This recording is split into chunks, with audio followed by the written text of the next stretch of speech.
What's up guys, and welcome back to another video. So the Twitch studio is being shut down after May 30th. And even if you've never used it before, if you're someone who's just looking to get into streaming for the first time, this video is going to be for you. Today I want to talk to you guys a little bit about Streamlabs Desktop and why I think Streamlabs Desktop is the best broadcasting software for beginner, intermediate, and super advanced streamers. Now, Streamlabs Desktop has a lot of built-in features to make the entire process extremely seamless and easy to integrate all of these widgets and alerts and stuff into your streams. You need absolutely no prior knowledge or experience with any of this stuff to be able to set this up and hit the ground running. And that's what this video is going to do for you guys today. So without further ado, let's jump over to my computer and set up Streamlabs Desktop. So the first thing that I need you guys to do is head over to your browser and click the link in the description to bring you over to streamlabs.com. This is where you're going to be able to download the Streamlabs Desktop app. Once you're here, you're going to click download Streamlabs Desktop. Now, after you've downloaded it, run the installer and install the software like normal and then boot it up. It's also worth mentioning here that as I was working on this video, Streamlabs actually put out an importer for the Twitch studio. They already have one for OBS, so basically all you need to do is boot up Streamlabs, and if you have settings and scenes set up on the Twitch studio or OBS, you can import them directly with the click of a button. If you don't currently have one of those other programs set up, this is what you're going to see. So upon booting it up, you're going to be presented with Streamlabs Desktop.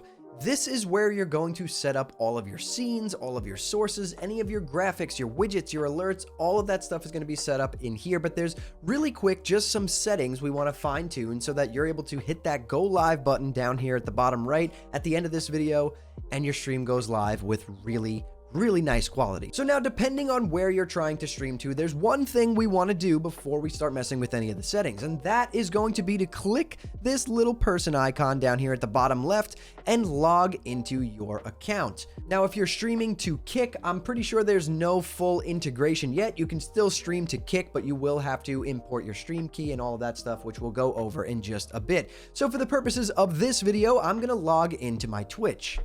So now that I'm logged into my Twitch, you can see here that we have our mini feed showing us any of the activities that have happened on our Twitch, such as follows, subscribers, donations.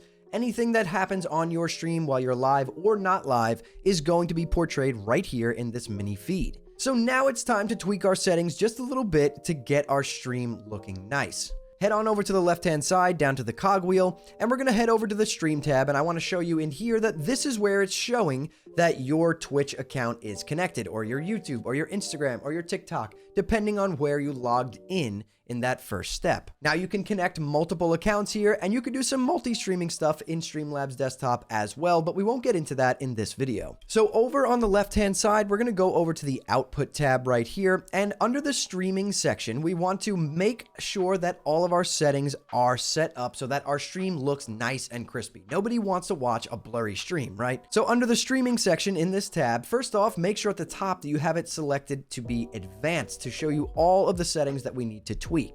For our audio track, we have that set to 1, and I use a Twitch VOD track, which is track 2, which will basically help me so that I can play music on my stream, but it doesn't save the music in the Twitch VOD. I have videos of this on my channel to kind of help you guys set this up, but for the purposes of this video, I would unselect Twitch VOD track and just leave audio track set to 1. As for your encoder, this is what's going to encode your stream, right? This is going to do most of the heavy lifting. So if you have the option to use the NVIDIA NVENC H.264 encoder new in parentheses, I would use that. If you have an AMD GPU, use that one instead. If you use the software encoder, which is X264, this is going to use your CPU and probably give you a little bit of an issue when it comes to getting super high frame rates in your games. The NVIDIA and the AMD encoders are great and they work really well. The quality is almost flawless at this point, so I suggest using one of these if you have it as an option. Next, for our rate rate control, we have CBR. This is what you want to set your rate control to. And for our bit rate, we want to set this no higher than 8,000, right? Most people are going to find the sweet spot to be about 6,000. However, I've found that my computer can handle running it at 8,000 bit rate, just to make it a little bit more extra crispy on stream. But I suggest for most of you guys to set this to 6,000. For your keyframe interval, set this to 2, and then your preset quality, we're going to set this down to slowest, which is the best possible quality. And then later on, if you're getting some stuttering or dropping some frames maybe in your games that you're playing, you can always come back in here and drop it down to slower, slow, or medium. But I suggest starting with slowest to see if your PC can handle it. And if it can, the quality is really good.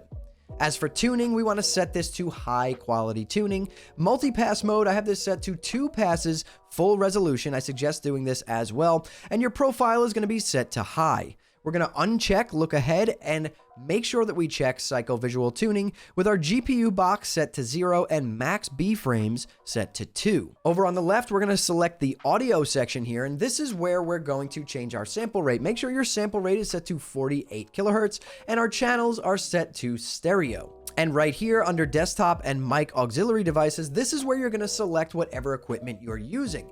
If you are just using a standard gaming headset and microphone, you want to select default here for the default audio. This is going to let your stream hear exactly what you're hearing in your headphones. And then your microphone, you want to select your headset microphone or your Yeti or whatever microphone you have plugged in. For me, I'm using a Go XLR, so the only audio I need here is my broadcast stream mix. This is basically all of my audio, my microphone, my headphones when I'm wearing them, my PC's audio, all mixed down into one single mix, which is the broadcast stream mix, and then I have that going to my stream. If you don't have a Go XLR, like I said, leave your desktop audio device set to default, and in your microphone section, select your microphone on your headset or your external microphone, whatever it is that you're using. Now, next, we're going to hop over to the video tab here, and this is where we're going to tweak some of the resolutions. In the base canvas resolution, this is going to be what your monitor is, what you see, right? If you're gaming on a 2K or 4K monitor, that is where you want the base canvas resolution to be set at. I'm gaming on a 1080p 240 Hz monitor, so mine is going to be set to 1920 by 1080. Now, you can also downscale here, like let's say you are gaming at 2K or 4K and you want to downscale it to 1080p, you would select the output scaled resolution down to 1920 by 1080 here. Since I am using a 1080p monitor, as you can see, I can downscale it to like 720 if I wanted to. And if you are downscaling, then the downscale filter option will be enabled. I suggest using Lanczos. This is the most sharpened scaling available for the downscale filter. It has 32 samples. This is going to look nice and crispy. For FPS types, we want to select common FPS values and then set your FPS to whatever it is that you want to stream at. For me, I play a lot of video games on stream. I'm not just doing like talking head videos like this. So my stream is set to 60 FPS because of the high motion. So you're going to want to dabble between 30 and 60 FPS depending on what you're doing. If you are playing games on stream, I do suggest using 60 FPS. Now, I'm not going to get into it in this video, but there's a ton more things that you can mess with in the settings here. We have a whole hotkeys section. If you don't have a Stream Deck or a Loop Deck or anything like that, and you want to set a bunch of keybinds basically to do functions within Streamlabs desktop, you can do that right here. In the advanced tab, there's a couple things that I want to make sure you guys have set up. Under process priority, you want to set this to normal. If we set this any higher, what's going to happen is your PC is going to allocate more resources to Streamlabs desktop than it is to whatever game it is that you're playing, and that might result in some like dropped frames and really shoddy performance in your game. So make sure you have this set to normal. Your color format, I have mine set to NV12. Color space is 709. And YUV color range, set this to limited. Now, this next tab here, you can set up a bunch of different scene collections. Let's say you do like a gaming stream some nights, and then other nights you do like a podcast on your stream. You could set up a bunch of different scene collections here, but again, we won't get into that. But for the most part, that's all of the settings we need to know to get our stream up and running. So we can close out of these settings, and now let's go over some of the basics of setting up your stream. So down here on the left, this is our scene section. You can see I have it set to a testing profile so that it's empty, and we have nothing there, so I could show you guys how to set it up. So here is where you're going to put your scenes, and then your sources that are inside your scenes are going to be right here. Obviously, you can see we have a little audio mixer right here, and like I said before, the broadcast stream mix, that's picking up my microphone so you could see when I talk, the audio bar goes up. It's accurate. It's showing my talking into the microphone. So over here on the left-hand side, we're going to create our first scene. Basically, we're going to create a just chatting scene. So hit the plus sign right here to add a new scene. And we're going to name this scene Just Chatting. Okay, so now we have the Just Chatting scene. We have no sources within the scene yet. So what we're going to do is add some sources. I have an Insta360 Link webcam plugged in that's not being used by OBS. So we're going to select the plus sign next to sources, and we're going to add our webcam into this scene. We're going to select a video capture device because that's what it is, and we're going to name it webcam. Oop, we typed a little weird there. Webcam, boom. Add source. We're going to select the Insta360 link. It should pop up right here with a little bit of a, there we go. Perfect. The settings should be all set depending on what you want to do. You could tweak those yourself, but for mine, it looks perfect. So this is, you're seeing a webcam now here. This is my Insta360 link webcam. And we have now a scene that is basically just us with our webcam. And this webcam is pretty cool. It follows me around, which is nice. So yeah, we have our webcam set up. So now let's say that we want to add something else to this scene. If we go over on the left-hand side here, you see this arrow? If we hit this, it will open up an entire side menu with a bunch of things that we can do, right? So let's click on alerts and widgets, right? Let's say we want to add our chat over the top of that just chatting screen. So what we're going to do here is we're going to type chat box in the chat. Maybe come over here to included widgets and select chat box and unselect alert box. So here we go. The first one that pops up, glitch chat box and event list. Let's click on this and let's hit install. We're going to just install the chat box currently. So we're going to hit install there. It's going to take a second. And now we're going to see that this box popped up right here. It's now in our sources. If you look right here, the chat box is now over our webcam. You guys got to remember that this works like layers. So if we were to take this chat box and put it under the webcam, now when people are chatting in our stream, you wouldn't see it because it's behind the webcam. You want to make sure it's above the webcam. And this is basically the box right here where when people are chatting on your stream, it will pop up. So we can basically move this around however we want. You can use your arrow keys to kind of fine tune it if you want to use those, or you could just drag it. We can make it bigger or smaller. If we want to cut sections of it, you can hold Alt and drag one. So if you want it to just not be as high, but you don't want it to squish down, we could hold Alt and that dotted line will show you that it's being cut off right there. But we want ours to be full. And then we could just, yeah, like I said, you could drag the sides and make it bigger. If you do want to squish it in a way, this will morph the way that it looks and kind of condense it and make it look a little funny, but you can hold shift and drag it like that to kind of change the ratio of it. But I don't suggest doing that. I do suggest just if you want to resize it, you can just do it by the corners like that without holding anything else to make sure that it stays and looks nice. So let's say we're on stream and we want our chat to be popping up right about here, kind of like right in my shoulder area. That's perfect. We can lock that down by hitting this lock button right at the bottom, and boom, our chat will be popping up right there. But now we want some alerts to pop up when people follow us or subscribe or whatever they're doing. We want it to pop up on the screen and we want everyone to be excited, right? So let's head on back to that alerts and widgets section at the top left. And let's just look up alert box. We can have that selected. So I found this one. I think it's pretty nice looking. So what we're going to do here is we're going to hit install yet again.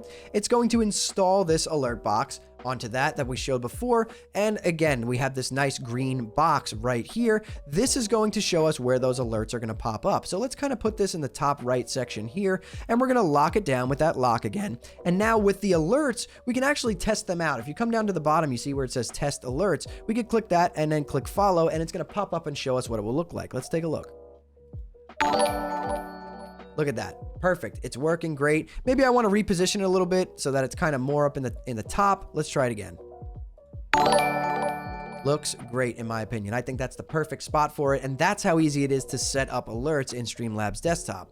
Now, aside from just having your chat or some alerts pop up on stream, there's so much more that we can do as well. Again, if I went into every feature that Streamlabs desktop has, this video would be over an hour long. So let's pick something else that a lot of people might find interesting, right? Let's say you're starting a stream goal. And you want to basically have a goal popped up on your screen. Now, this one looks pretty cool. I'm taking a look at the MTG Arena goal skin here. So we're going to hit install on that, and we could uncheck all of this stuff, and we could just install the goals, right? So we're going to hit install right there. And again, it's going to do its thing. It's going to install this widget for us. These are widgets.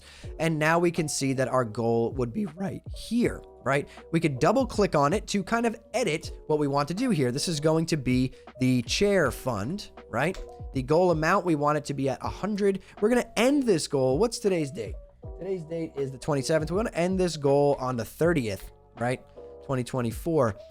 So basically we could change the width, the height, all of that good stuff right here. Let's hit start goal. Boom. This is our goal. We have our chair fund. Hit done. And now you can see we have our chair fund goal right here. So as people donate or whatever towards this goal, this bar will fill up and it's going to look nice. It's going to be a nice graphic to have on your stream. And it's just really easy to set this kind of stuff up in Streamlabs desktop. But aside from that, like I said, there's tons more that you can do. But right now, like if I was just setting up my stream for the first time with a just chatting scene like this, where I'm just talking to my camera, I have my goal, my chat's going to be popping up right here. Remember, we have that. Obviously, no one's talking in my chat right now because I'm recording this video. But the Twitch chat would be popping up right there. And this works for YouTube and all of that as well. We have our alert box, so if someone follows us or subscribes, boom, it's going to pop up right there. That looks beautiful to me, and it's just that easy. It's that quick to set it up. So now if we didn't want to have a just chatting scene, I'll take you guys really quickly through setting up just like your main gameplay screen, right? So we're going to come back down here to the scene section, and we're going to add a new scene, and this one's going to be main gameplay. Basically, in this scene, we just want to have our camera down in the bottom left, like where mine is right now. And then behind that, we want our gameplay or our display, whatever we're doing, right? So we're going to hit main gameplay. We're going to hit done. Obviously, now we have a fresh scene that is completely empty. If we go back to the just chatting scene, you'll see everything stayed there. Boom. There it is. Our goal, our Twitch chat is there. Our alert box is still there. So back to that main gameplay scene, we're going to go right here. We're going to add a source. We're going to hit video capture device, add source. Our webcam is still there from when we added it to the other scene. So we just select it and hit add source. And now what we're going to want to do is we're going to want to shrink it down quite a bit, right? Because we want to have gameplay or our screen behind it. So there we go. Our camera is nice and small. We could lock that down so that we don't accidentally move it across the screen while we're gaming. And then what we want to do here is if we're playing games, what you're going to do is use the game capture function. I don't currently have a game open, so what I'm going to do is just do a screen capture, which you could do this for games as well. We could hit add source for screen capture and then just name this main display 1, right? We're going to add this source. We're going to select screen 1 because that's my main screen that I want to show you guys. That's what I'm gaming on. We want to hit done. And now, as you can see, we've added it, but now we can no longer see our webcam. And why is that? That's because the webcam is now under it. So all we got to do is drag the webcam over it. Like I showed you guys before, it's layered. It's a layered system. So now anything I do on this screen will be behind my webcam. If I booted up a game to play, my webcam will be on top of it. And there we go. That would be our gaming scene. Now you're saying, okay, well, we added all those alerts to our just chatting screen. I don't have them in my gameplay scene now. Well, all you have to do is go to sources, go to widgets, and then you have all of that stuff here, right? We can add our alert box right here, which is our donations, subscribers, follows, bits, hosts. We could hit add source right here. We have it, add source, boom, we have it right here. It's going to be in the middle of our screen. We want it, right? So let's do a test for the follows. Bam, there it is. We can move it up a little bit so it's kind of at the top. And it's looking good, right? Now, again, that's another easy way. If you guys ever want to add any widgets to a scene, you can come down here to your sources, hit add a source, and then click widgets at the top here. You have so many different things you can do, right? If you want to do chat highlights, if you want to do a spinning wheel, you want to have a viewer count live on your screen, your chat boxes are right here, your bit goal, your tip goals, follower goals, an event list, a stream boss. You can do so much here at just the click of a button. And it's really nice that all of this is kind of integrated into this software, which with some other softwares, it's not. So in my opinion, this is probably the best route to go if you're definitely like wanting to getting into streaming and you've never done it before, or if you used the Twitch studio before and now it's shutting down and you're going to want something else that is, can do everything you want to do. This is going to be where you want to go. So I hope this was able to help you guys out. I mean, Streamlabs Desktop has just so many features. Like I said, if I wanted to go into every single feature, it would take me a long time. This video would be over an hour long. So maybe what I'll do is do like a Streamlabs Desktop series on the channel where we kind of go through all of this stuff, like really deep dive into setting up scenes and sources and widgets and alerts, all of the settings and that kind of stuff. So if that's something you guys would want to see, let me know down in the comments below. But if you guys enjoyed this video, hit that like button and subscribe to the channel. Turn on post notifications so you don't miss the next time I post a video. And if you want to hang out with me live, I stream on twitch.tv at twitch.tv/hammerdance. I'll drop a link to that in the description below. But yeah, anyways, guys, that's all I've got for you. I want you to keep those hammers up, and I'll see you next time.